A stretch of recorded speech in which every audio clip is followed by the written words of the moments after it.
Para ello vamos a empezar hablando de la composición, ¿vale? En fotografía la composición es muy importante, de hecho es fundamental cuando uno trata de narrar cómo es el ambiente en el que se desenvuelve. Para aquellos que no me conozcan, porque claro, ahora a lo mejor estáis viendo esta fotografía y diréis, bueno, es una fotografía de viajes un poco peculiar.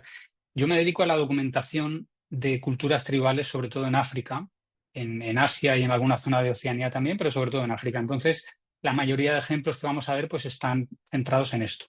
Cuando yo estoy en alguno de mis viajes y trato de contar cómo es una sociedad tan diferente como esta que veis aquí, que son los Surma en Etiopía, pues la composición es el elemento clave para construir toda la narrativa. Y no voy a entrar a hablar de la composición en reportajes fotográficos complejos, porque esto es requeriría mucho tiempo. Una serie de 10 fotografías requiere analizar la composición de cada una de ellas. Aquí nos vamos a basar en la composición de una fotografía, ¿vale? Cómo compongamos la imagen afecta mucho a la calidad de la misma y a lo que está contando esa fotografía, ¿vale? Vamos a empezar por algo muy básico. La primera decisión a la hora de componer es saber si queremos la fotografía en vertical o en horizontal. Esto dependerá mucho del tipo de foto.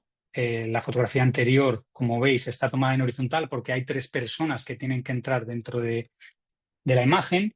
En muchos casos, yo que soy un fotógrafo principalmente de retrato, suelo disparar en vertical porque el retrato individual exige una fotografía vertical, ¿no? Para tener un plano americano o un primer plano de la persona. Y evidentemente los paisajes hay que dispararlos en horizontal, ¿no? Aquí tenéis un ejemplo de un atardecer. Si veis arriba a la derecha, pues eso es lo que estaríamos viendo. ¿Qué opción tendríamos? Tomar la fotografía en horizontal, ¿no? Que es la mejor opción siempre o casi siempre para un paisaje, o hacerlo en vertical, que nos daría la fotografía de abajo. Esta fotografía de abajo vemos que tiene mucho espacio vacío, que no aporta información, mucho cielo y mucha parte del río, pero no nos da esa sensación de ser una fotografía armónica de un atardecer. Esto se debe a algo muy sencillo, ¿no? Nosotros tenemos los ojos en una disposición horizontal, bueno, pues porque en la evolución hizo que fuese así porque es mucho más útil poder ver en horizontal pues a los depredadores y a las presas que tener una visión vertical, ¿no? Entonces, como tenemos esta disposición biológica, siempre va a ser más armónico, siempre nos va a parecer más agradable, sobre todo en paisajes, ver una fotografía horizontal. ¿Qué ocurre? Que hoy en día, con las redes sociales, con Instagram sobre todo, se tiende a hacer fotografía vertical. Y bueno, está bien siempre y cuando uno tenga claro que esa imagen va a ir para Instagram, por ejemplo, ¿no? O para una red social. Pero en general, en fotografía, un paisaje tendría que tender a ir en una fotografía horizontal. Vale, seguro que muchos de vosotros conocéis esto, la regla de los tercios, que dice que cuando hacemos una fotografía debemos tratar de ubicar los puntos de interés de la fotografía en alguna de estas zonas que están aquí marcadas con los puntos. Son las zonas que resultan de dividir la imagen en 3 franjas verticales y 3 horizontales, y justo en los puntos de unión de esas líneas imaginarias es donde deberíamos colocar los puntos de interés. Esto es así porque se ha estudiado de qué manera funciona el cerebro cuando ve una imagen y se sabe que primero nos fijamos en esos 4 puntos, hacemos como un barrido en forma de Z y luego ya vamos al centro de la imagen y a toda la zona periférica. Con lo cual, si uno es capaz de atraer la atención desde el primer vistazo, es decir, colocando aquello que interesa en uno de estos puntos de interés según la regla de los tercios, la imagen te atrapará antes, ¿no? Esto es, digamos, un truco psicológico. Se trata de, en lugar de hacer una fotografía completamente centrada, dejar pues, al sujeto principal, al animal o a la persona en esta zona de la regla de los tercios. ¿Veis? Aquí tenéis otro ejemplo. Esta fotografía sería muy distinta si el puerto estuviese justo en medio. Sería una imagen más simétrica.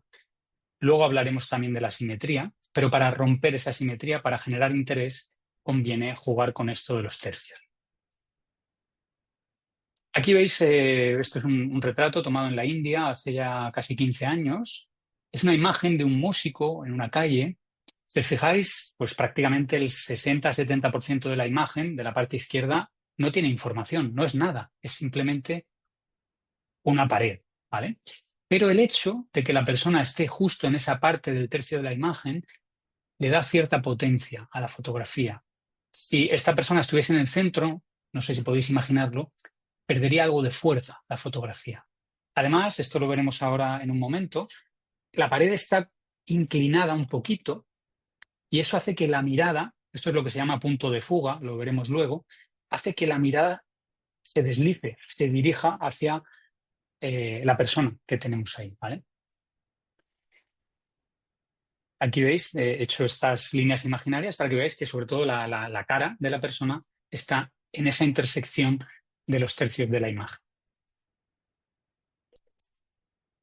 Este es otro ejemplo tomado sobre el terreno que me parece interesante también por varios motivos. Es una fotografía tomada con la comunidad Asanech en la frontera entre Etiopía y Kenia.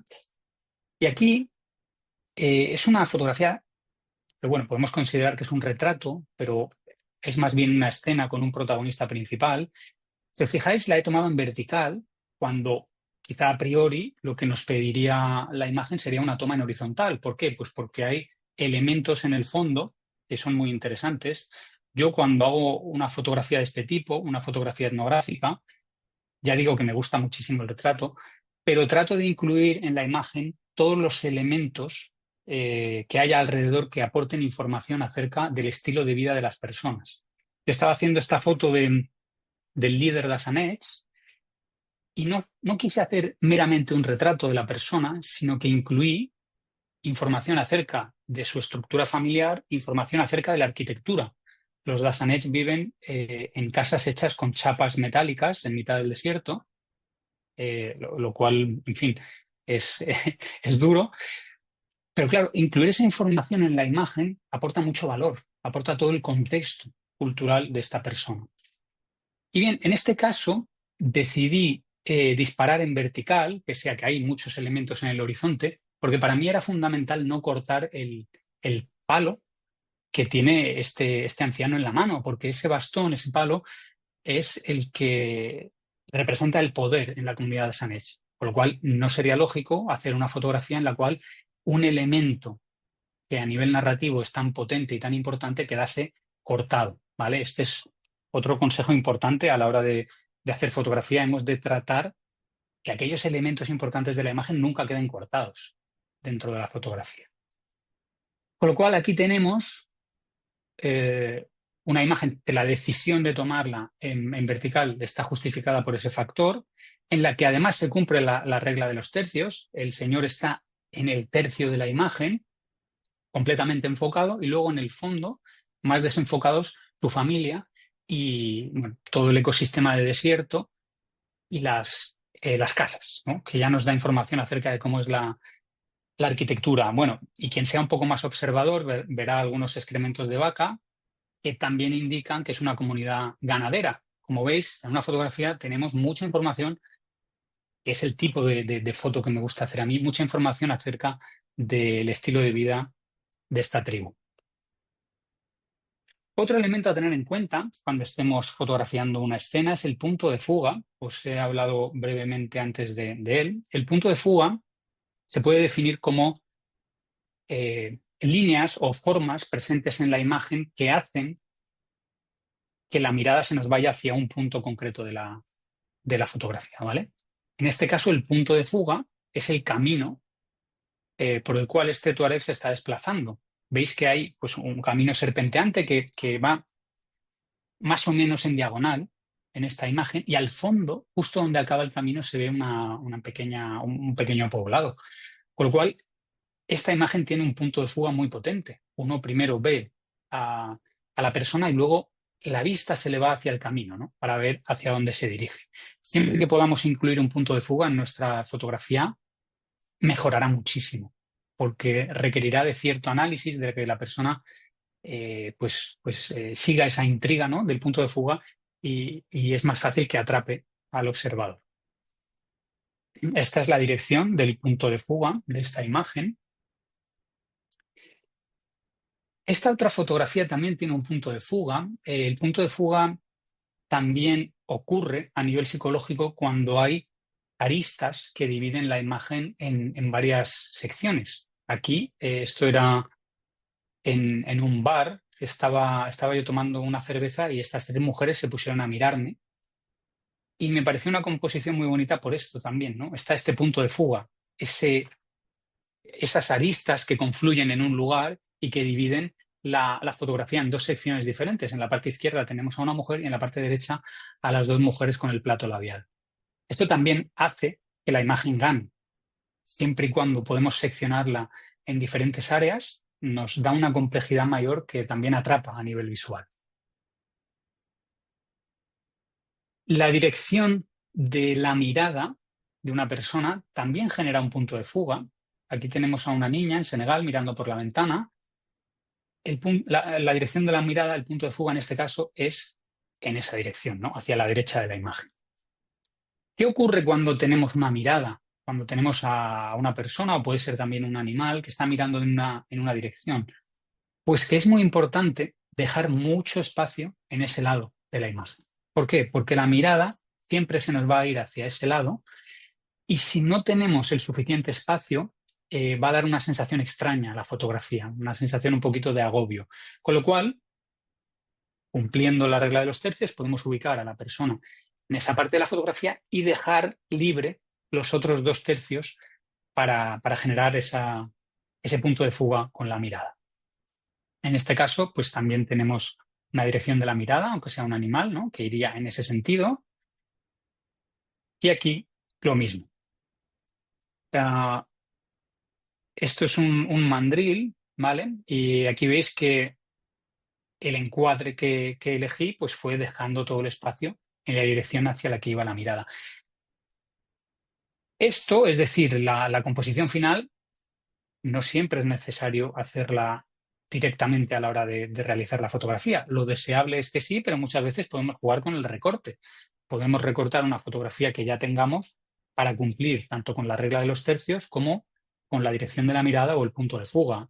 De hecho, esta fotografía es una fotografía que no es una buena fotografía. Simplemente la he utilizado como ejemplo. Todas las fotos que pongo son fotografías mías, ¿vale? Tanto las que me gustan como las que contienen errores, ¿no? Y que uso como ejemplo.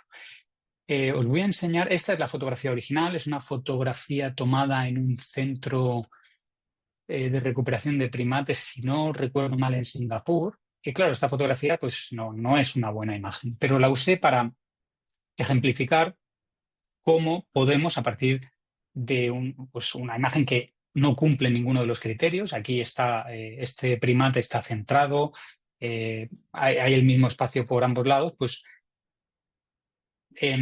ceñirnos a la regla de los tercios y a la dirección de la mirada en este caso.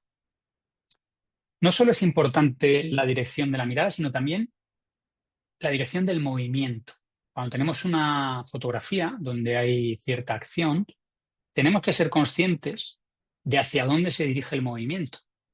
Cuando estamos en un viaje y estamos con la cámara en la mano, es muy importante no simplemente hacer fotos a lo que está pasando, sino analizar el movimiento de la persona, del animal, para saber dónde encuadrar y dónde enfocar en cada momento.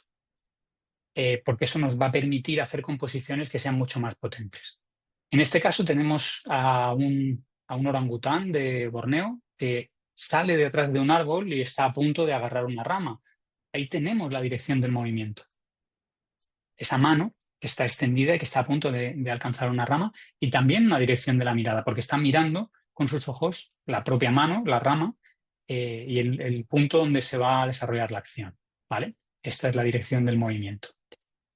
Sabiendo esto, podemos reencuadrar de la mejor forma posible. De nuevo, esta fotografía es un recorte. Os voy a enseñar la original. Esta es la fotografía original. No es una buena fotografía tampoco. Tenemos en la parte izquierda algo, no sé si era alguna persona que había conmigo o algún árbol que que se metió en medio. Luego tenemos también en la parte izquierda del árbol las otras extremidades del orangután que no me gustan, no me gusta que aparezcan en la imagen porque distraen y le restan potencia a la fotografía. Siempre es mejor que el protagonista salga de detrás del árbol directamente a que tenga se vean esas otras extremidades, con lo cual lo que hice fue recortar la fotografía y centrarla en el lugar, en el punto donde estaba ocurriendo la acción. Este otro ejemplo es uno de los ejemplos de fotografías que he hecho que me parecen muy mejorables por no cumplir alguna de las cosas que os he comentado. Esta foto es de las primeras que hice, creo que hacía menos de un año que me había comprado la cámara. Está tomada en Nepal, en un parque nacional. Y es una fotografía que es interesante porque se ve al jinete encima del elefante. Está el paraguas también, que le da un toque más chulo a la foto. Tienes toda la hierba en primer plano. Es una fotografía como a tres niveles. Tienes en la parte inferior la hierba, tienes el fondo del cielo gris y luego los protagonistas que son el elefante y el jinete. Cumple con la regla de los tercios. En ese sentido está bien, ¿no? Tengo a los protagonistas justo en la zona de los tercios, pero aquí, por la inexperiencia, pues fallé en uno de los temas que os he comentado, en la dirección del movimiento. El elefante se está dirigiendo hacia la parte izquierda de la fotografía, sin embargo, yo he dejado todo el espacio en la parte derecha y da una sensación extraña. Aquí tendría que haber movido un poquito mi cámara hacia mi izquierda, haber fotografiado al elefante y al jinete en la regla de los tercios, pero en el otro lado de la imagen, y dejar los otros 2 tercios hacia la dirección hacia la que se desplaza el elefante. ¿Vale? En este otro caso, es una fotografía con un formato más cuadrado, ocurre algo parecido. Tenemos a este hombre Samburu de Kenia eh, mirando hacia un lado de la imagen, pero no hay el suficiente espacio. Lo ideal habría sido una fotografía más horizontal con más espacio hacia ese lado. Nos queda como un poco agobiante estas escenas. Bien, otro truco que va muy bien utilizar en los viajes es el de los marcos naturales. Un marco natural es cualquier elemento que podemos utilizar dentro del contexto, del entorno en el que estamos realizando la fotografía para encuadrar, para meter dentro al protagonista o los protagonistas principales de la imagen. En este caso tenemos una iguana en una fotografía de la India de 2013 que estaba dentro de unos matorrales y los propios matorrales, la propia vegetación me sirvió de marco natural para encuadrar a la iguana. Esto siempre eh, ayuda a resaltar aquello que nos interesa. Aquí lo único importante es el animal. El hecho de que el 80% de la fotografía sea pues hojas difuminadas hace que nuestra atención se centre en lo importante, ¿vale? Con lo cual es un recurso que potencia, ¿no? Aquella área mm, importante de la fotografía. Cuando hablo de marco natural no me refiero a que tiene que ser un elemento de la naturaleza, no tiene por qué ser pues, una planta o un árbol, puede ser también una casa, como este caso de esta fotografía. Cuando hablo de marco natural, el adjetivo natural hace referencia a que es algo que está en el entorno, que no es un marco que tú pones con Photoshop, ¿no? En Photoshop y en Lightroom también se tiende mucho a hacer viñeteo.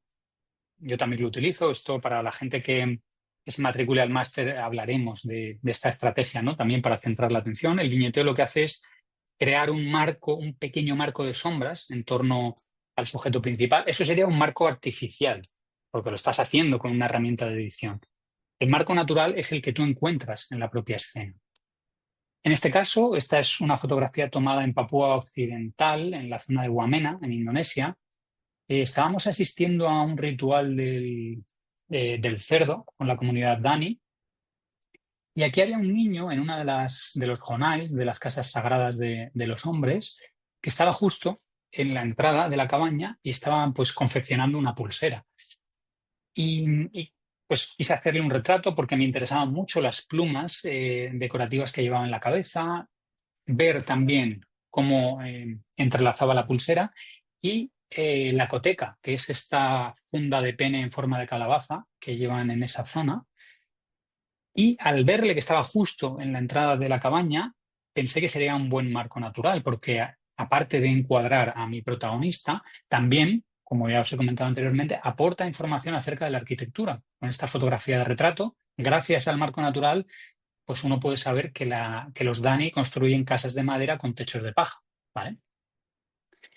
Y bueno, pues decidí hacer la foto usando este marco natural. De nuevo, tenemos un marco que ocupa la mayoría de la fotografía, el 60-70%, y nos encuadra el retrato en una zona muy concreta, pero a la vez sirve para resaltar, eh, darle protagonismo y en este caso para aportar información cultural adicional. Este es otro marco natural, es una escena del mismo momento a la que os he mostrado anteriormente, en este caso solo hay dos personas, y el marco natural es esta ventana que había en la barra de este bar, un marco hecho por las propias maderas. Esto nos encuadra, nos centra la atención en las dos personas que están al otro lado de la barra. Este es otro ejemplo de marco natural. No sé si alguno de vosotros ha estado viendo primates en libertad, gorilas o chimpancés. Esta fotografía está tomada en Bwindi, en el bosque impenetrable de Uganda. Aquí pues hicimos un trekking para ver gorilas. Es un trekking bastante duro. Y cuando uno llega a la zona donde están los gorilas, tienes solo una hora para estar con ellos, con lo cual tienes una hora para hacer las mejores fotografías que puedas. El problema es que el terreno es muy difícil, es un terreno eh, embarrado, normalmente con mucha pendiente, en mitad de la selva. Es muy difícil andar. Hay lianas, hay ramas, hay raíces por todas partes, no hay hueco. Y es extremadamente complejo hacer un retrato de un gorila, sobre todo que esté limpio, ¿no? Que sea una cara sin ningún tipo de rama en medio. También los gorilas se alimentan de hojas y se meten entre la maleza. Con lo cual, viendo la imposibilidad de poder hacer un retrato con la cara completamente libre de ramas, lo que decidí fue pues, usar este elemento a mi favor, ¿no? Usarlo como marco natural. Busqué el hueco exacto en el cual, por lo menos los ojos, la nariz y la boca, que es la parte más importante del gorila, quedaban sin ningún tipo de obstáculo entre medias, y el resto de ramas las hice uso de ellas para crear este marco natural. De manera que tenemos la parte principal de la cara rodeada por ramas. Esto, aparte de centrar nuestra atención en la mirada, sobre todo, nos sirve para dotar de contexto. Se sabe que estamos en una selva y para generar profundidad. Cuando tienes elementos desenfocados más cercanos a lo que estás fotografiando, siempre se crea esa sensación de profundidad en la imagen. Volvemos a esta fotografía. Como digo, pues es un ejemplo de marco natural. La fotografía cumple de nuevo la regla de los tercios. Tenemos a la iguana en esa zona. Pero, una vez más, esta fotografía está recortada para cumplir con estos requisitos. Esta es la fotografía original, sin editar, sin recortar. Claro, para hacerla más potente, aparte de potenciar algunos colores o contrastarla, el recorte nos permite pues, situar a la iguana en esa zona de los tercios. Este es otro ejemplo de fotografía que cumple pues, prácticamente con todo lo que hemos ido viendo en composición. Con esta fotografía gané un concurso en el año 2018. Creo que fue de los primeros concursos de fotografía que gané. Y si os fijáis, es una imagen en la que volvemos a lo mismo. El 80% de la fotografía no es nada, es una superficie metálica. Aquí estábamos en un orfanato en Kenia, que habíamos sido invitados para hacer un proceso de documentación, y yo estaba fuera de un aula y vi que había un niño que se asomaba por esta especie de cerradura que había en la puerta de la clase. Claro, y al ver esta imagen dije, aquí hay una fotografía muy potente. Pero el niño enseguida se fue para adentro otra vez. Y lo que hice fue esperar pacientemente con el enfoque y el encuadre que me gustaba, porque sabía que seguramente en algún momento pues, se volvería a asomar, ¿no? La curiosidad de los niños es muy grande y había un occidental fuera con su cámara de fotos, pues seguramente volvería a ocurrir. 5 o 10 minutos después tuve que tener paciencia, casi se me duermen los brazos sujetando la cámara, pero pude hacer la foto que tenía en mente. Aquí, ¿cuál era mi idea? Pues mi idea era el ojo, que es el elemento central, el elemento más potente de la imagen, como siempre lo es en el retrato, que estuviese en la zona de los tercios de la imagen. Y luego que todo el resto fuese un enorme marco natural, un marco presente en la escena, para encuadrar esa mirada y en este caso también la nariz, ¿no? Como elemento secundario. Eh, Al final resultó bien la fotografía, quedó bien enfocada, bien encuadrada. Y es una de las fotografías que más he vendido, esta de aquí, simplemente haciendo uso pues, de la regla de los tercios y de los marcos naturales. Un elemento adicional, cambiando de tema, pero siguiendo en la composición, que hay que tener en cuenta cuando uno hace fotografía de fauna, de paisaje, de retrato, es saber cuál es la diferencia que tenemos entre la figura y el fondo. Diferencia de textura, diferencia de color. Esto es algo que es muy importante y que mucha gente no presta la suficiente atención. Voy a explicarlo un poquito para que se entienda. Aquí tenemos estos dos elementos, la figura y el fondo. La figura son los gorilas, la mamá gorila y el bebé, y el fondo, pues es la vegetación verde. ¿Qué diferencia hay entre ellos? Pues en este caso hay una diferencia de textura, no tienen la misma textura. La figura pues tiene este pelito y el fondo pues tiene la textura de ramas y de hojas. Y tampoco tienen el mismo color. Los gorilas son de un color oscuro, negro, plateado, y el fondo es de color verde. ¿Esto qué hace? Esto es un punto muy positivo. Que existan diferencias, tanto de textura como de color, entre figura y fondo, es algo muy positivo porque hace que la figura resalte y se diferencie bien del fondo, ¿no? Y la fotografía pues sea, en ese sentido, una fotografía bien compuesta. En esta otra fotografía también funciona más o menos bien. Tenemos a los orangutanes y a las bananas pues de un color amarillo, naranja, y el fondo, colores verdes, ¿vale? De modo que tenemos esta diferencia entre figura y fondo. Sin embargo, esta fotografía, que está tomada en el Parque de Cabárceno, en Cantabria, veis que realmente tiene muchos elementos para ser una gran fotografía, porque tenemos a dos osos pardos, que se están mirando fijamente a los ojos. Hay uno de ellos que sale detrás de una roca. Podría ser una fotografía magnífica, pero ¿qué ocurre? Ocurre que la figura y el fondo prácticamente no se distinguen. El oso y la roca del fondo tienen el mismo color. Además, casualmente, para mi desgracia, el oso de la derecha, que es de un color más claro, tiene el mismo color que el fondo que hay detrás de él, y el oso de abajo a la izquierda, que es más oscuro, tiene también el mismo color que el fondo que hay detrás de él. Esto lo que hace es que se genere mucha confusión cromática. Las texturas del fondo y del pelaje son también parecidas. Entonces, cuando uno ve esta fotografía, le cuesta unos segundos entender lo que está pasando, hasta que ya, pues no, analiza la imagen y dice, vale, hay un oso aquí y tal, pero genera unos primeros segundos de confusión. Y esto nos puede arruinar una fotografía. Esta fotografía, para mí, es una mala foto precisamente porque no hay mucha diferencia entre la figura y el fondo. Esto, con un fondo de cielo azul o de cualquier otro tipo que se diferenciase bien, sería una buena fotografía. Pero a veces pasan estas cosas. Bien, otro truco que utilizo yo en muchos casos, que funciona bastante bien para potenciar, para mejorar una fotografía, es ocupar todo el plano.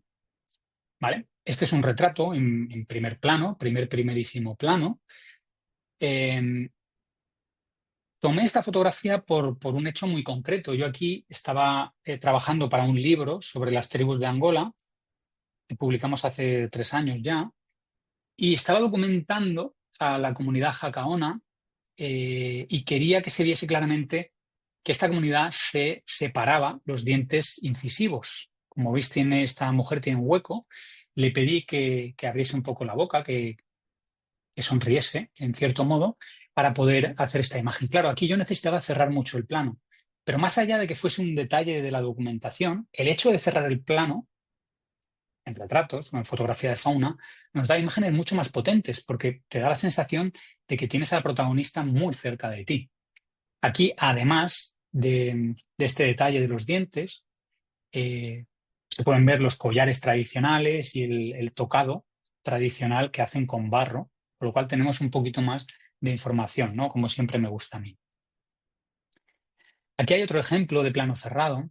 Esta es una fotografía hecha en Etiopía a un gelada, a un babuino gelada. Es una fotografía que realmente no es una buena foto porque la luz es mala. Si os fijáis, los ojos están en sombra y de hecho hay un ojo que está mitad en luz y mitad en sombra. Eso estropea bastante la imagen.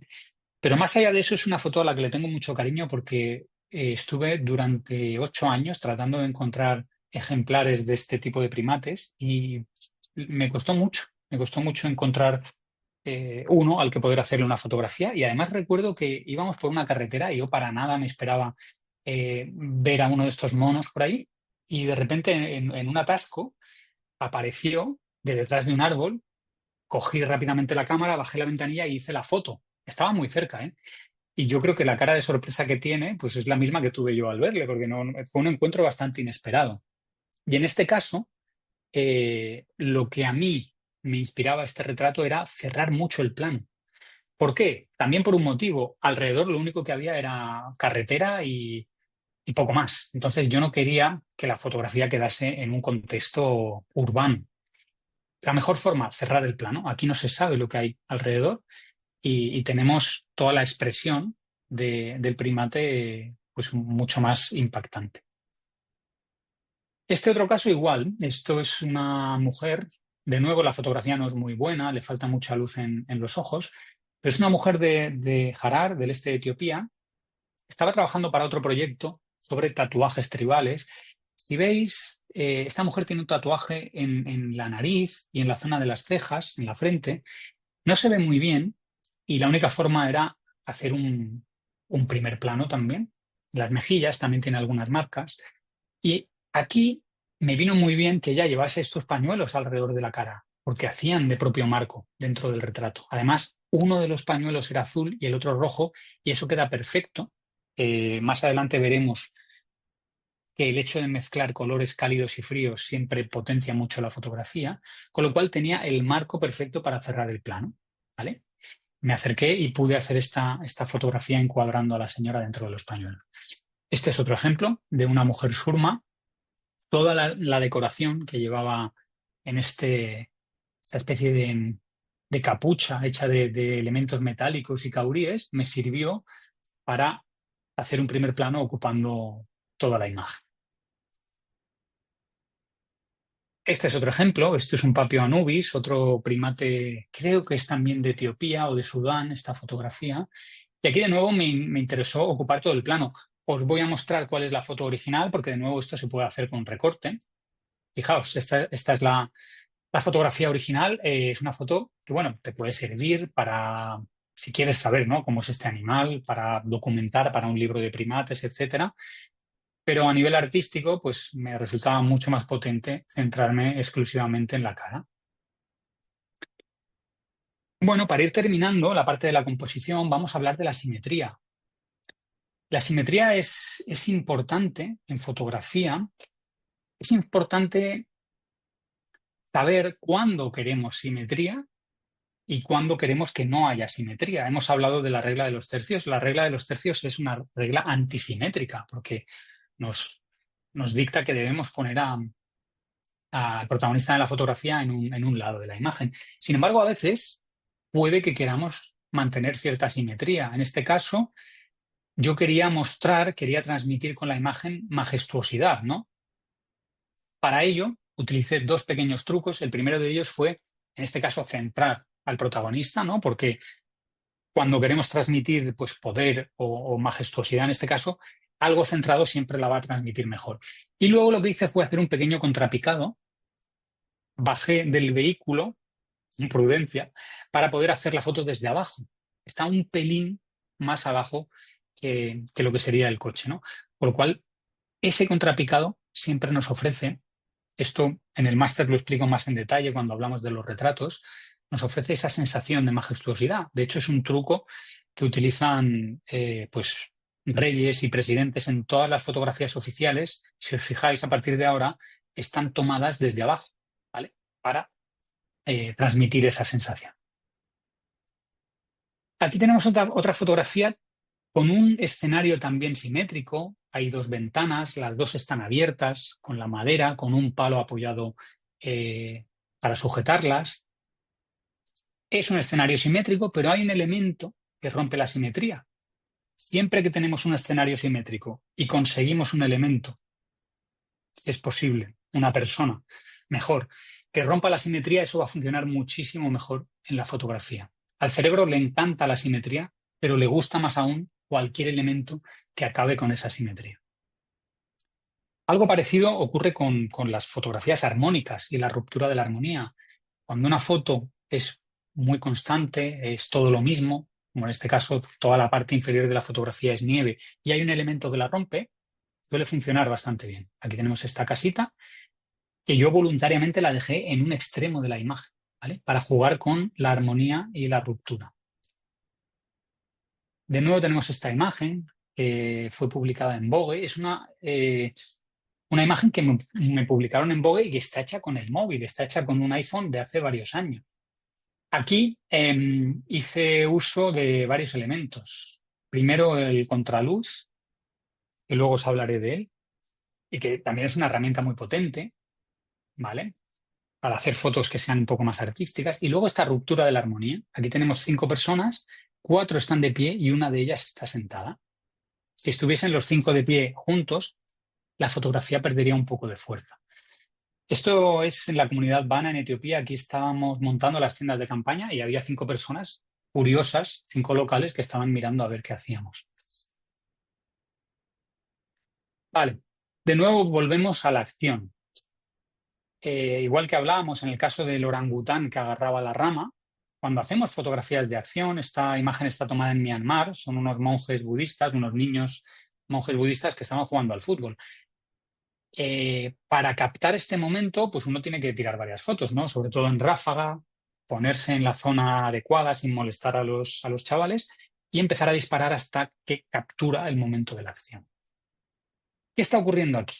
Pues uno de los monjes va a chutar el balón y el otro, que se supone que es el portero, está esperando ver la trayectoria del balón. Por lo tanto, tenemos esa acción, esa dirección del movimiento hacia donde se espera que va a ir el balón y el portero, veis que está también justo en la zona de los tercios, ¿vale? Esta fue una composición que me costó mucho, no sé, estuve más de una hora tratando de conseguir esta fotografía, porque claro, ellos estaban jugando al fútbol y yo no les iba a decir, no, ponte aquí y chuta, ¿no? Pues simplemente era cuestión de ir moviéndome yo y de tener paciencia. Vale, de nuevo esta fotografía, tenemos al león rugiendo en la zona adecuada de la imagen. Otro truco que funciona bastante bien, sobre todo cuando nos quedamos sin ideas, es el hecho de ir a los detalles, de hacer fotografía de detalles. Esta foto la tomé después de estar un día entero, más de 12 horas, haciendo retratos de las mujeres surma en Etiopía, estas mujeres con los platos labiales. Claro, es un elemento el plato labial tan llamativo que a veces cuesta fijarse en otras cosas, ¿no? Y a mí me gusta hacer el ejercicio cuando estoy haciendo fotos de lo mismo muchas horas, desconectar e irme a hacer fotografías de detalle. Entonces vi a dos de estas mujeres con el plato labial que venían del mercado, iban agarradas de la mano, además con la suerte de que una de ellas llevaba una pulsera color cobre y la otra una pulsera plateada, con lo cual junto y con las manos unidas pues quedaba muy bien para la fotografía, ¿no? Y simplemente hice esta foto que se sale un poco del trabajo que iba haciendo durante todo el día. O esta otra fotografía macro de una mosca. Esta foto la hice en un trekking por el Annapurna cuando llevaba 200 fotos de montañas, ¿no? Llega un momento que estás colapsado y es buen momento para cambiar y decir, bueno, pues voy a hacer detalles. Y pues había una mosca en un no recuerdo exactamente cuál era la superficie, y bueno, pues fui a hacerle esta fotografía. Un buen ejemplo es este, de fotografía de detalle que puede funcionar bien. Esta es una foto de la Puerta Dorada de Fez. Quizá algunos habéis estado en Marruecos. Claro, cuando yo llegué allí, a la Puerta de Fez, pues hice las fotos que hace todo el mundo, ¿no? Es este lugar, pues no puedo hacer la foto de la puerta, más o menos centradas, donde se vea toda la puerta, pero claro, fotografías como esa las hacen todo el mundo tiene la misma foto. Tú vas a Jordania, vas a Petra y todo el mundo va a tener la misma foto, a no ser que te fijes en los detalles, ¿no? Y que vayas a pequeños detalles. Ahí fue cuando decidí pues, hacer una fotografía del pomo, del picaporte de esta puerta, y es otra de las imágenes que más he vendido también a través de stock. No sé si algunos de vosotros vendéis en stock, pero esto es algo que también tratamos en el máster de periodismo de viajes, si a alguien le interesa vender sus fotografías, simplemente porque es una foto un poco diferente. Todo el mundo puede tener la imagen de la puerta, pero justo este ángulo desde abajo del picaporte, pues a lo mejor es más exclusivo, ¿no? Bien, y terminamos con la parte de composición. No sé si hay preguntas, pero las podemos dejar para luego. He visto algún mensaje. Eh, vale, el tema color, a no ser que trabajéis en blanco y negro, es también muy importante. Y hay que tener en cuenta un par de cositas. Esta es la gama cromática y algo importante es que siempre que podamos incluir en nuestra fotografía dos colores antagónicos, la foto va a funcionar muchísimo mejor. Es decir, dos colores que estén en la parte opuesta de este círculo. Por ejemplo, un azul y un amarillo, un verde y un rojo. Eh, Estas combinaciones funcionan muy bien. Colores cálidos con colores fríos. Antagonía da potencia. Aquí tenéis una imagen, esto es Noruega, y veis que tenemos el cielo, tenemos el mar de color azul, más intenso, más claro, y luego tenemos los colores cálidos del rojo de las cabañas y de las luces. En ese momento se estaban encendiendo ya las luces de las casas, estaba anocheciendo. Tenemos esta compensación de colores cálidos, de naranjas, de rojos, y luego el azul, colores fríos, por otro lado. Esta fotografía, estuve 4 días en la zona y los 4 días volví al atardecer a este lugar porque quería conseguir justo este punto. Si vas un poco antes, las luces no están encendidas aún y te queda una fotografía pues casi todo con colores fríos. Si vas más tarde, pues ya es de noche y pierdes el azul del cielo y del mar. Entonces, bueno, para tomar esta foto había que estar en el momento concreto y al final pues hay que volver al mismo sitio hasta que consigues la fotografía. Vale, vamos a hablar ahora de tipos de fotografía un poco más concreto. Vamos a empezar por el paisaje, veremos algunas pinceladas de fauna también y de retrato. Bien, esta es una fotografía del bosque impenetrable de Windi en Uganda, donde estaban los gorilas. Y aquí pues siempre surge el debate en los fotógrafos de viaje sobre si para hacer paisaje necesitamos hacer uso del trípode o no. Aquí hay muchas opiniones, muchas opiniones. Este debate lo hemos tenido en años anteriores, con gente que decía que sí, gente que decía que no. Yo esta fotografía la hice con trípode y me sirvió para hacer una exposición lenta, para aquellos que entendáis un poquito de configuración de fotografía, y eso me permitió que la niebla que había en todo el valle se viese más difuminada, ¿vale? Esto sin trípode habría sido difícil de conseguir porque habrían salido las nubes más estáticas, ¿vale? Lo cual todo depende de aquello que queramos transmitir. A mí el efecto seda que se produce en las nubes me gusta y por eso hice uso del trípode. Necesitamos sí o sí el trípode para hacer fotografías como esta, del tráfico pasando. Esto, bueno, supongo que algunos sabéis cómo se hace y si no, pues también lo explico en el máster. Pero para esto hace falta un trípode. Necesitamos hacer una fotografía que dure 20 segundos, por ejemplo, 10 segundos, 30 segundos, que vayan pasando los coches y vayan dejando las luces, con lo cual es imprescindible que la cámara no se mueva. Si no, pues los edificios nos saldrían movidos. De igual modo, para hacer fotografías de este tipo, del efecto seda en el agua, en una cascada, necesitamos hacer uso del trípode. Esta es una foto hecha con 2 segundos de exposición, si no me equivoco. Y bueno, en este caso también, en la foto anterior de Noruega que os he enseñado, si veis el mar, las olas tienen como esa espumilla. Eso es porque fue una foto lenta, las olas iban pasando, tenemos el mar que se ve como plano y luego la zona donde rompían las olas, pues se ve esa espumilla. Ese efecto solo se consigue con el trípode. Elementos a tener en cuenta y que son extremadamente importantes a la hora de hacer fotografía de paisaje, el horizonte siempre tiene que estar recto, siempre. A mí me sorprende ver muchas fotografías de paisaje con el horizonte torcido, ¿no? Porque, bueno, supongo que todos hemos pasado por ahí, ¿no? Claro, cuando tú ves una fotografía de paisaje con el horizonte torcido, te da una sensación rara. El coche este parecería que se está cayendo para el lado, ¿no? Necesitamos tener mucho cuidado en que el horizonte esté recto. Si no lo conseguimos en la fotografía inicial, pues lo podemos hacer luego en la edición, ¿no? Hacer un pequeño recorte para enderezar el horizonte. Aquí veis este ejemplo. Esta fotografía la tomé también para el libro de Angola, es la comunidad de Chimba, en la frontera con Namibia.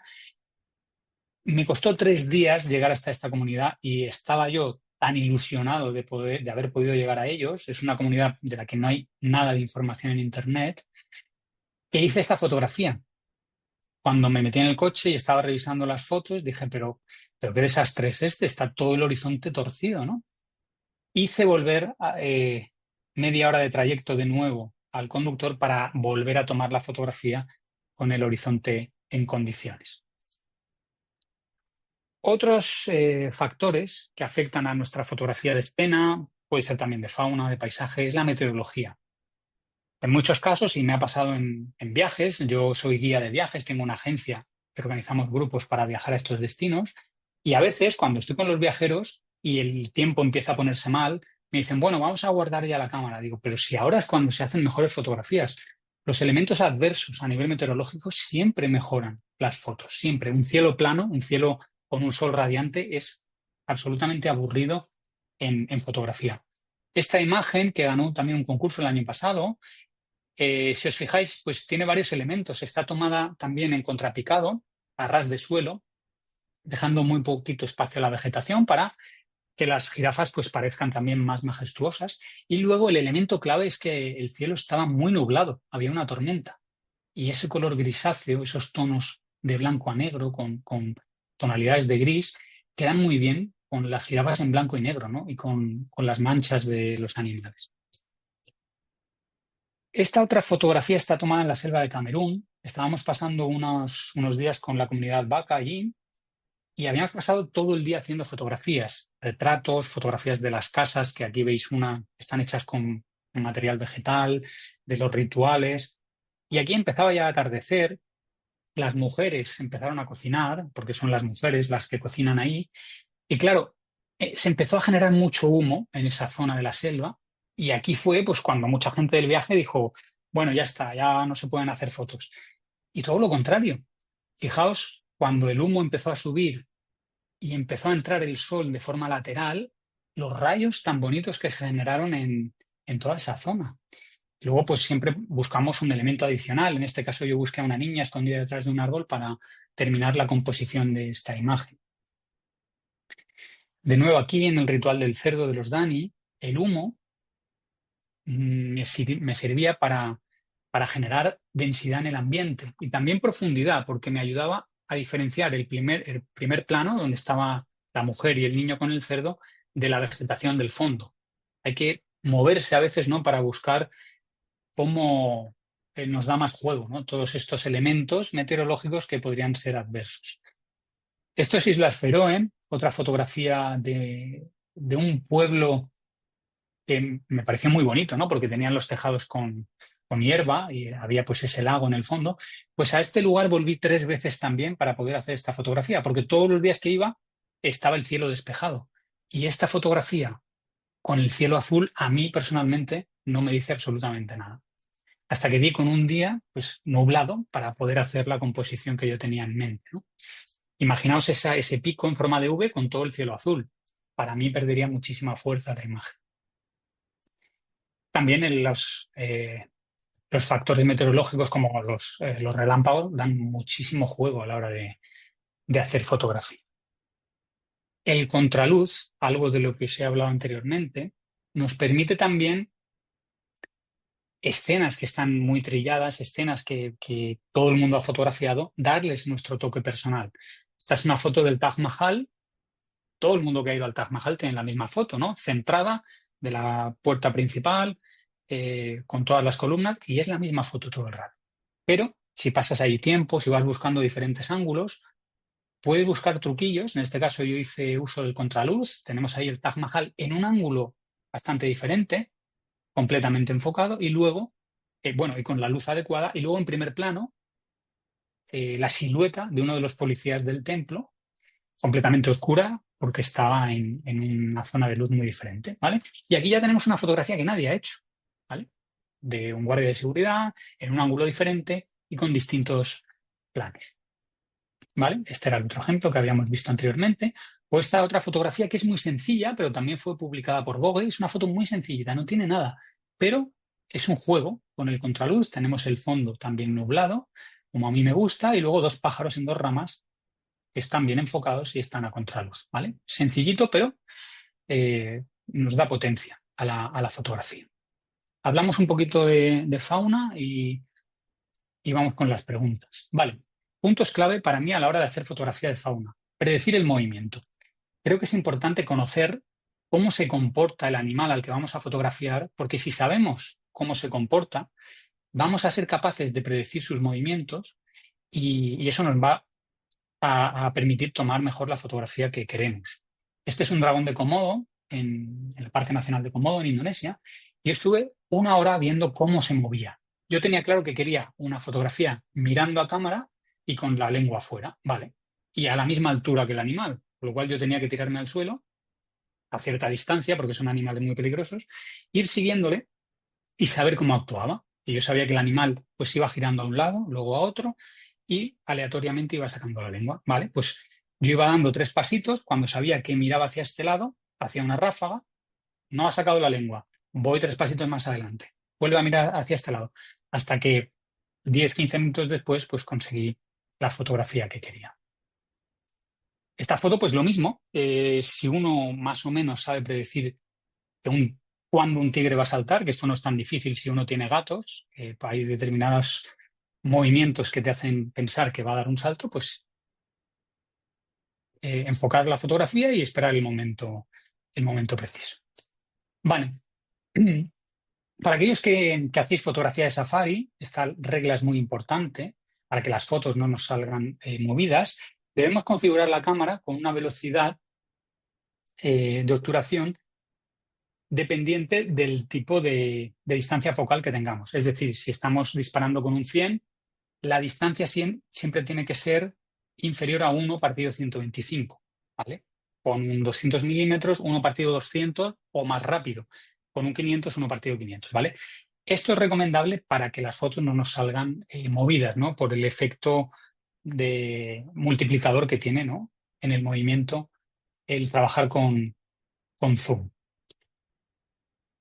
Otros consejos, disparar siempre con el coche parado, con el motor apagado y con algún tipo de apoyo. Yo utilizo estas bolsitas cuando voy a safari que me permiten colocar la cámara, pues bien en la ventana o en la parte superior del 4x4 para que no haya ningún tipo de movimiento.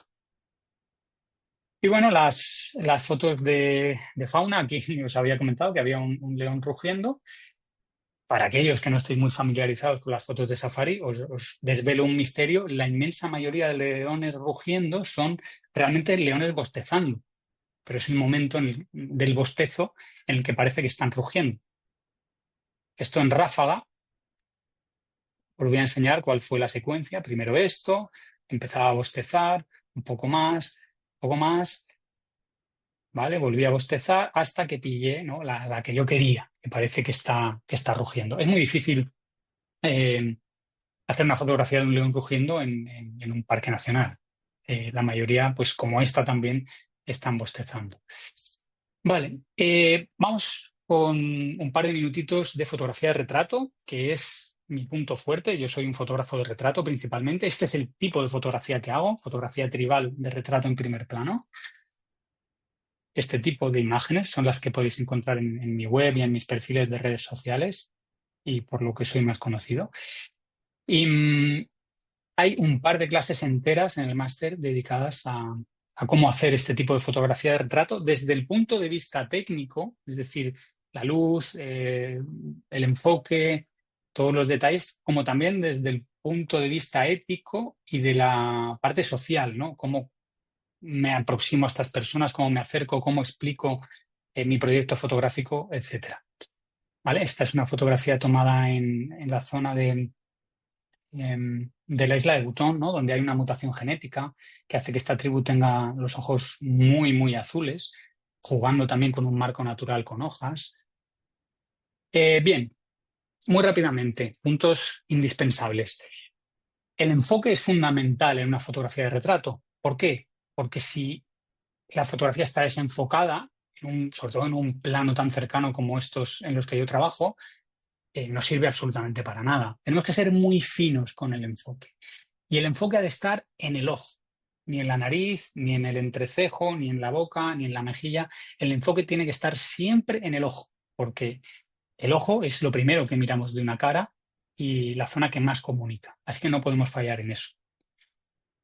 ¿Vale? A veces, como en este caso, donde está el plato labial, donde hay pues escarificaciones, necesitamos cerrar un poco el diafragma para que nos quede todo enfocado, ¿vale? No solo el ojo. Pero lo principal siempre, siempre es el ojo. Aquí yo prefiero que me quede enfocado el ojo, aunque el plato salga algo desenfocado. ¿Qué ocurre? En esta foto tenemos un ojo enfocado y un ojo desenfocado, ¿vale? Cuando hay una diferencia en la profundidad de los ojos, porque la persona está un poquito girada, tenemos que tener cuidado de que el ojo dominante sea el que quede perfectamente enfocado. Esta fotografía está mal, está justo al revés, ¿vale? El ojo dominante es aquel que queda más cerca de nosotros, más cerca de la cama, ¿vale?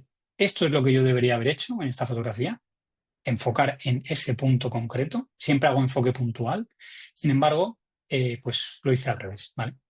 Aquí lo corregí un poquito, aquí ya sí que estaba enfocado, pero en la fotografía anterior estaba mal, mal enfocado. Aquí pasa lo mismo. Es una fotografía en la cual yo quería que saliesen las marcas en la cara, por eso le dije a la persona, esta está tomada en chat, en el desierto del chat. Le dije a la persona que girase un poquito la cara, con lo cual ya tengo los dos ojos en planos diferentes y tengo que enfocar al que queda más cerca de mí. ¿Vale? Bueno, y esta es la última diapositiva.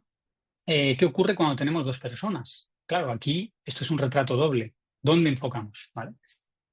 Pues sigo diciendo, hay que enfocar al ojo. Lo que debemos identificar o decidir en el momento, a veces con muy poco tiempo de reacción, es saber quién es el personaje principal de la fotografía. En este caso yo decidí que era la madre, porque me interesaba más, y si veis el niño, que está un poquito más adelantado, tiene la cara un poco más desenfocada, ¿vale?